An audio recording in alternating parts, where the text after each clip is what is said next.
Vous avez adoré que je vous raconte l'histoire d'Ace, l'histoire de l'eau, mais aussi les mini-aventures sur les couvertures de chapitres. Mais saviez-vous qu'il existe aussi un roman avec des histoires inédites sur les Mugiwara? Des histoires que vous ne connaissez pas du tout pour la plupart et que je vais vous raconter dans cette vidéo. C'est des histoires qui nous montrent un peu un point de vue extérieur sur les Mugiwara, vous allez comprendre. Les histoires étant un peu longues, ça sera en 3 épisodes. Un premier épisode où je raconte l'histoire de Luffy, Nami et celle de Franky, et un deuxième et troisième épisode où je vous raconterai les histoires des Mugiwara restants. Donc si vous voulez un deuxième épisode, objectif 5000 pouces bleus. Et avant de commencer la vidéo, laissez-moi vous parler d'Allegoria. Nous découvrons Éléonore, vivant dans un bunker avec le reste de l'humanité, comme l'explique sa grand-mère, Madame Yona. Ce bunker, grâce aux ingénieurs et aux scientifiques, lui garantit une vie stable et sans encombre pour elle et les générations à venir.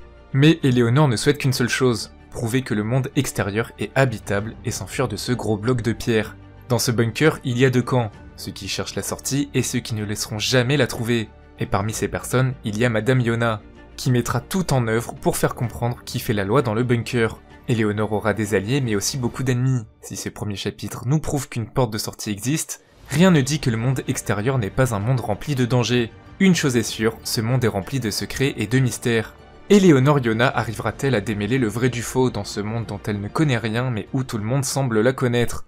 Ce manga est écrit et dessiné par Charlotte Jorio. À la lecture, j'ai pu découvrir la qualité des dessins qui n'a rien à envier à celle des mangas japonais. Car en effet, Charlotte est une mangaka française, passionnée de culture japonaise et ayant travaillé au Japon pour se spécialiser dans le monde du manga. Le tome 1 d'Allegoria est disponible sur le site French Mangaka, un site super qui met en avant les mangakas français et qui prouve qu'en France, il est tout autant possible de créer des mangas d'une qualité incroyable. Le premier chapitre est disponible gratuitement pour que vous puissiez découvrir par vous-même le début de cette histoire pleine de mystères et de rebondissements et témoigner de la qualité des dessins qui est prodigieuse. Le lien vers le tome 1 d'Allegoria est dans la description. Merci à French Mangaka et à Charlotte, c'est super cool de pouvoir travailler avec eux pour promouvoir ces projets. Et sans plus attendre, on peut commencer.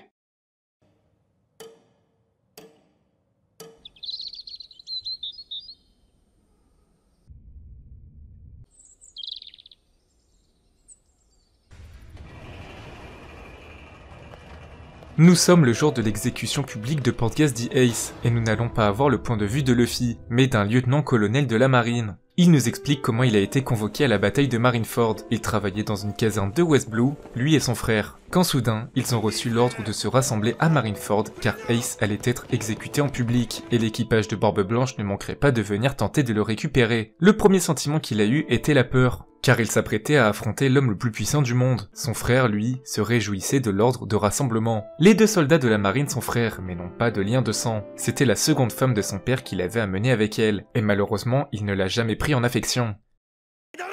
La bataille commence, Barbe Blanche provoque un tsunami, Aokiji gèle celui-ci sans attendre, Mihawk envoie une attaque foudroyante quand Diamond Jaws intervient pour l'arrêter. Ce jour-là, à Marineford, il ne s'agissait plus d'une simple bataille, mais plutôt de l'apocalypse, quand soudain, ils voient un certain personnage tomber du ciel, un personnage au chapeau de paille. Vous le connaissez, ce personnage c'est Luffy. Difficile de se focaliser sur lui, il faut se battre, la marine contre les pirates. Mais notre lieutenant-colonel n'arrive pas à comprendre comment un frère qui n'a aucun lien de sang avec Ace peut-il faire tout ça pour le sauver. Le comportement de Luffy le dépasse totalement. Son pouvoir du caoutchouc n'était pas plus intriguant que sa ténacité. Soudain, retour à la réalité. Frérot, entend-il. C'est son frère soldat de la marine qui est entouré de plusieurs pirates. Il croise le fer tant bien que mal, mais semblait déjà sérieusement blessé. « Aide-moi !» C'est ce qu'il entend de la bouche de son frère, d'une voix suppliante. Il lui répond « Ici tu m'appelles lieutenant-colonel, débrouille-toi, meurs s'il le faut. » Il ne l'avait jamais aimé, ce n'est pas son vrai frère. Et pourtant son frère, lui, à l'inverse, était en admiration. Il voulait tout faire pareil, mettre les mêmes vêtements, lire les mêmes livres, jouer avec lui, jusqu'à intégrer la marine comme lui. Perdu dans ses pensées, et dans l'euphorie de la guerre, il entend la voix de Luffy résonner.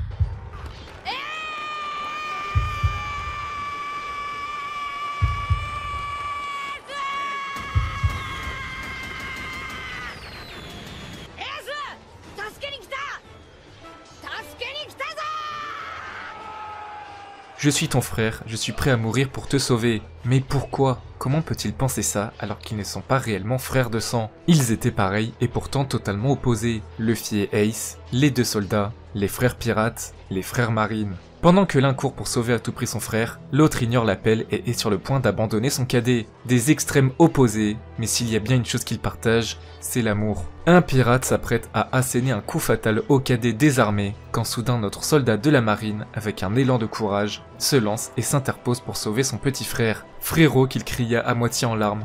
Il lui répond « Appelle-moi lieutenant-colonel imbécile, ramasse ton épée et lève-toi ». Il lui avait sauvé la vie. Mais pendant tout cela, il y a un pirate qui a été sauvé. Portgas Ace a été libéré, mais sera très vite rattrapé par Akainu, qui le tuera d'un point d'une extrême violence dans l'abdomen. Tout s'enchaîna ensuite, la fureur de Barbe Blanche, la destruction du quartier général, l'apparition de Barbe Noire, l'intervention de Shanks et la mort de Barbe Blanche. Marineford n'a pas connu un seul instant de répit, mais en tout cas nos 2 frères soldats de la marine ont pu rentrer vivants. Retour à la caserne de West Blue, le petit frère ne manqua pas de l'appeler lieutenant-colonel et de le remercier une nouvelle fois. Notre soldat de la marine répondit qu'il s'en fiche des remerciements, ce qui compte maintenant, c'est l'entraînement. Ils doivent devenir plus forts pour pouvoir courir après leur bienfaiteur. Car si cet élan de courage à Marineford est survenu soudainement, c'est grâce à Luffy, qui a su l'inspirer, le motiver et sauver la vie de son petit frère.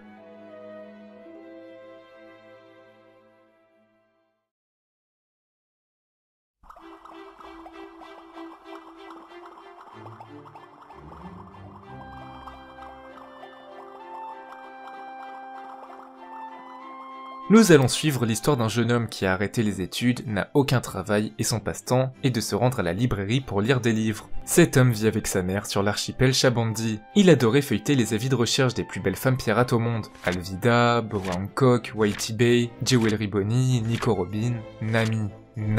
C'est dès qu'il a cet avis de recherche que ses mains se figent. Il ne peut s'empêcher de sourire lorsqu'il voit la navigatrice de l'équipage au chapeau de paille, Nami. Splendide, mignonne, idéale, sexy, aucun qualificatif n'était assez bien pour elle. Son seul but dans la vie était de la rencontrer, c'en était devenu une réelle obsession. Ça fait 1 ou 2 ans que les gens se plaignent de l'insécurité dont était victime l'archipel Shabandi. Hors de question qu'il s'aventure sur les groves fréquentés par des pirates. Il se rend en librairie comme à son habitude, quand soudain il tombe sur une affiche sur le bord du chemin. Une affiche sur laquelle il est écrit « Recherche équipage », avec en dessous une tête de mort et le nom Monkey D. Luffy. Il n'était pas sûr mais c'était bien lui, le capitaine de l'équipage au chapeau de paille. L'équipage dans lequel se trouve Nami, son cœur a commencé à battre rapidement, et s'il y allait? Oui, mais non, c'est pas comme se rendre à un concert de musique, c'est une opération de recrutement de pirates, trop risqué. Mais c'était sa seule chance de voir Nami. Après leur passage sur l'archipel Shabandi, ce serait fini à jamais.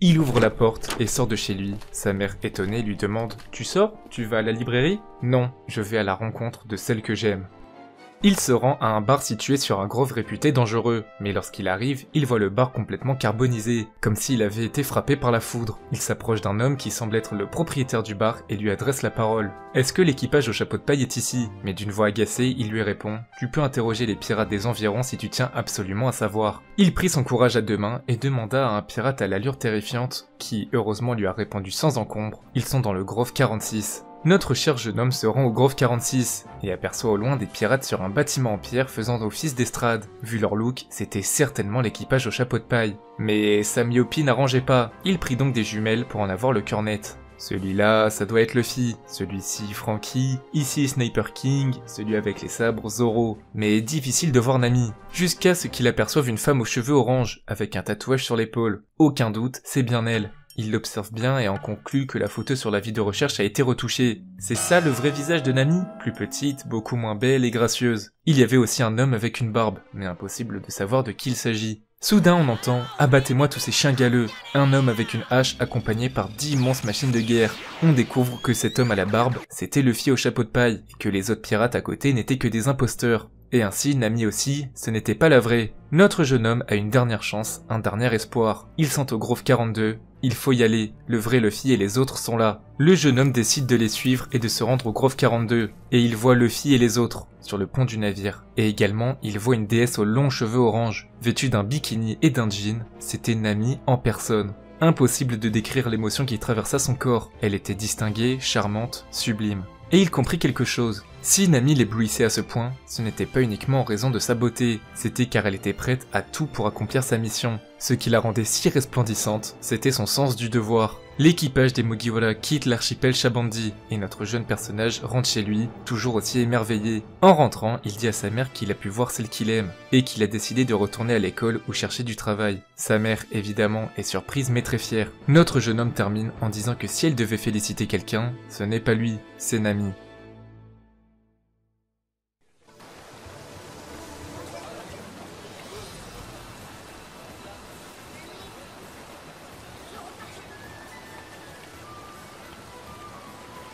Nous découvrons ici une jeune femme travaillant dans une librairie à Water 7.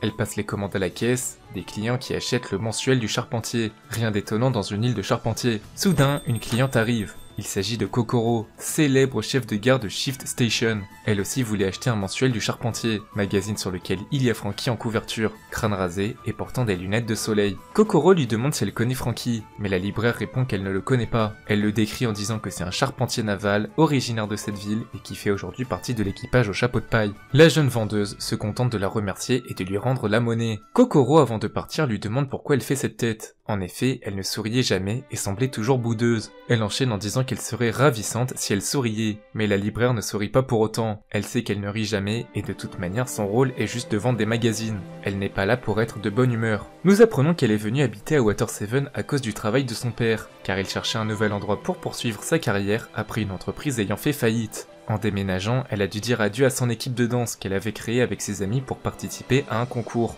auquel elle a dû renoncer suite au déménagement. Tout le monde aime Water 7, l'île est magnifique, on y compte d'innombrables canaux, mais elle n'aimait pas du tout. Certes c'est beau, mais l'humidité, une ville plongée dans une moiteur perpétuelle. Elle reçoit ensuite un carton avec le nouveau mensuel qui sera mis en vente. Il s'agit de Robots et Cyborg, un magazine sur les robots, avec encore une fois Franky sur la couverture. Alors ce type était une machine? Soudain, deux personnes entrent dans la boutique. Il s'agit d'Iceberg, maire de la ville, et Polly. Il remarque directement qu'il y a Franky sur la couverture, et la femme apprend qu'ils se connaissaient, eux et Franky. Ils étaient d'anciens collègues, et Iceberg et Franky avaient le même maître, un charpentier naval du nom de Tom. En voyant Franky sous forme de cyborg, elle se rappela d'une carte postale qu'un ami de son équipe de danse lui a envoyée, disant qu'ils ont intégré des mouvements de robot dance dans la chorégraphie. Elle, évidemment, dit qu'elle aurait largement préféré danser comme un robot plutôt que de déballer des magazines sur les robots. Elle repense à son île natale et a envie de pleurer, c'est pour ça qu'elle boude tout le temps. Plus tard, elle reçoit une nouvelle fournée de magazines, sur lequel il y avait encore une fois Franky sur la couverture, un magazine appelé Dur à cuire. Sur ce magazine, nous apprenons que Senior Pink se bat contre un dur à cuire, qui n'est autre que Franky. Et là, deux femmes entrent dans la boutique. Il s'agit de Kiwi et Mozu, reconnaissables entre mille grâce à leur chevelure particulière. Elles parlent directement de Franky en voyant la couverture,